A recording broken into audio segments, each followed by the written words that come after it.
If you're trying to connect to Wi-Fi and having trouble connecting to that interstitial login page, then stay tuned.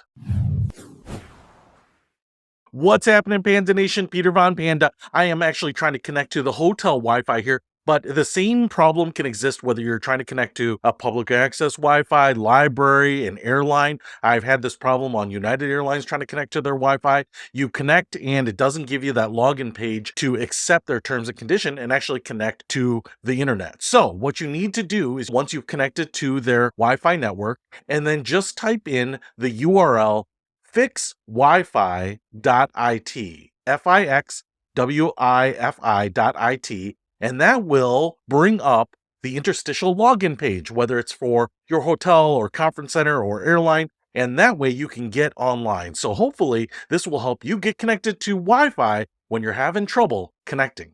Peter Von Panda, out.